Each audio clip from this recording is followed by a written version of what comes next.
He didn't look like the start of anything hopeful, knee-deep in cold, muddy water with jeans soaked to the thigh and boots threatened by every hidden stump.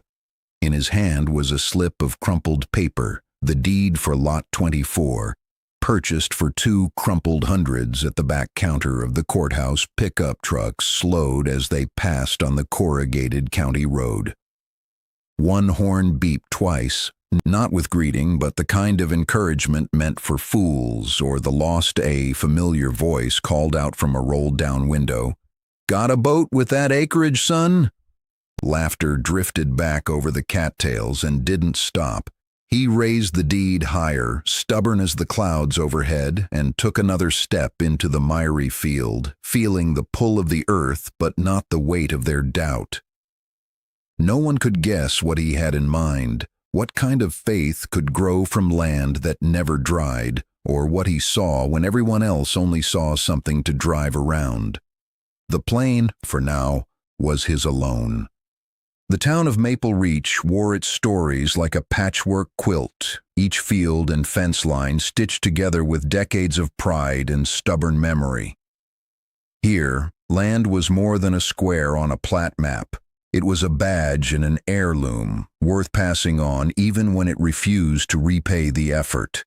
The fields nearest the old railroad swelled green every spring, corn and soy rising neat as hymnlines beneath the stubborn sky.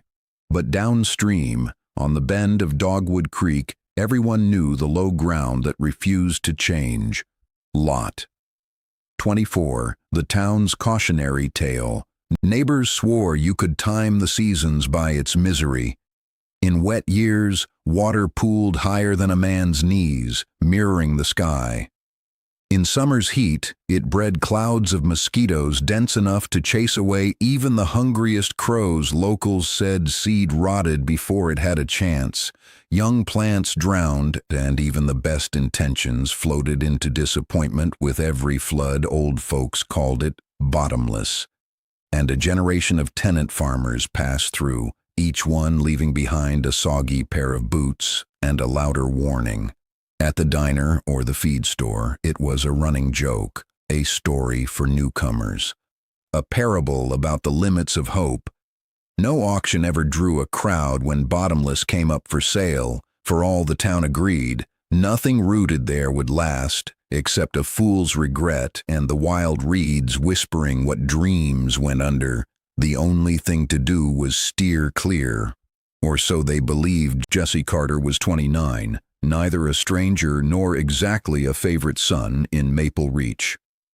His family rented a modest house on the edge of town, close enough that he grew up hauling firewood for neighbors and showing pigs at the county fair, but not so rooted that anyone saved him a pew at church. He had a way of drifting through jobs, a season at the mill, a stint repairing fences, a spell fixing mowers, always easy with a smile but hard to pin down. Folks saw him as a dreamer, maybe a little too quick to chase new schemes. Some said his ideas ran deeper than his pockets. Others swore he just liked a good puzzle. But Jesse's fascination with the old flooded field ran back to childhood, when he'd tramp out with his father after heavy rainstorms and watch wood ducks land in the backwater, then disappear into reeds the color of tarnished brass. His father taught him that every piece of ground, no matter how rough, had its own shape of promise.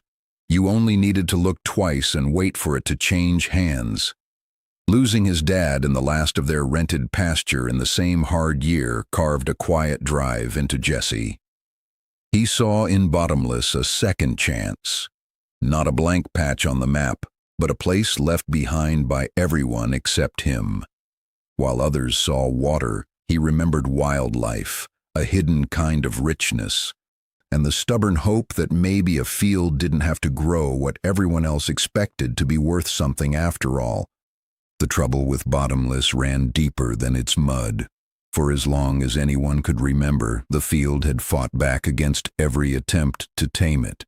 Previous owners tried tiling for drainage, plowing trenches, seeding rye and switchgrass. All met the same fate. Spring rains turning the track to a shallow lake. summer storms washing away any hope of harvest.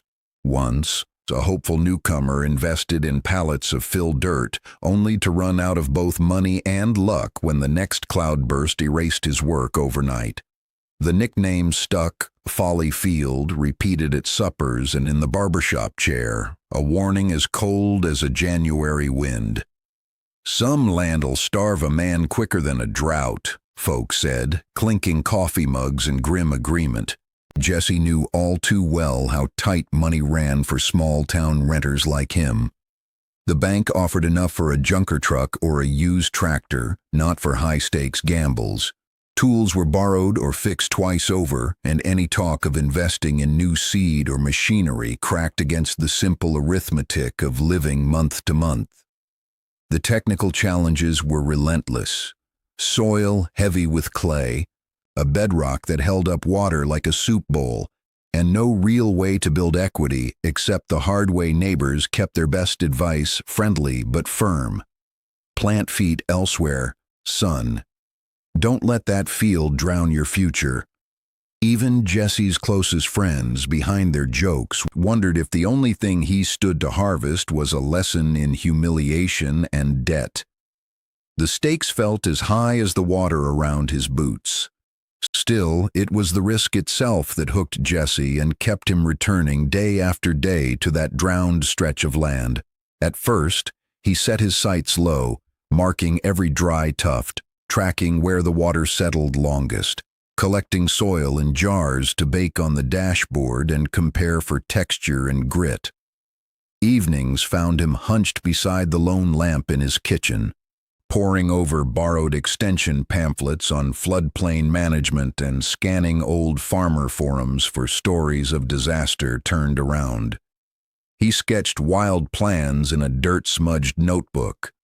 When locals jeered, he made a show of waving back, but in private he questioned himself, the ache of embarrassment raw as every mosquito bite he suffered through in the field.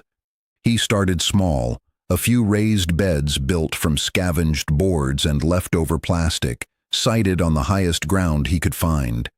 The first crop of beans drowned before their roots found traction. The second batch of sunflowers curled in a soggy heap.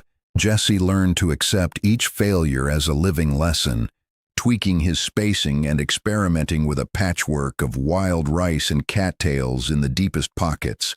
Watching how ducks and frogs flourished where nothing else dared a neighbor's joke, should have planted fish, became a restless idea. By midsummer, Jesse dug the low spots into muddy pools, hauling stones to line the edges, and bartered spare parts for a bucket of fingerling koi and dozens of fathead minnows. As his field shifted from would-be pasture to improvised wetland, skepticism deepened. His own uncle asked if he'd lost touch with common sense, and Jesse sometimes feared he was right, especially when summer rains poured heavy and the outline of his ponds blurred to a single shallow sea. Yet, amid the uncertainty, something else took root. Dragonflies thickened, frogs sang nightly, and neighbors grew quietly curious about the tracks around Jesse's makeshift water garden. Each small breakthrough, a bed that held, a pennant of blooms in the muck, minnows flickering just below the surface, was an answer to doubt that only he could recognize. If he ever missed the laughter behind windows or the gossip circling the cafe, it was only for a moment, because each day brought a new question and a fresh edge of possibility, born of the faith that a floodplain, stubbornly unloved, might finally reveal what it was meant to be. Late August brought a relentless pounding rain, harder and longer than Maple Reach had seen in years. The creek swelled and spilled, swallowing ditches and swallowing Jesse's field entirely. A slurry of brown water creeping higher by the hour, neighbors watched from porches, certain this would finish the fool's experiment for good. But when the sun finally burned through, something remarkable happened. Instead of ruin, Jesse's ponds teemed with life, koi stirring the muddy water. Rice stands rising straight and green from the flood, frogs clinging to lily pads where onions once failed. He moved through the transformed landscape with calm resolve, harvesting handfuls of wild rice from canoe and netting the plump fish that shimmered in the new sunlight. Word drifted up the road. There's koi in Carter's Marsh. By the time Jesse brought buckets of glistening rice to the feed store for the first time, a knot of neighbors crowded the parking lot. Some craned to see, others reached to touch the evidence, living proof that failure could turn just when everyone expected to be right.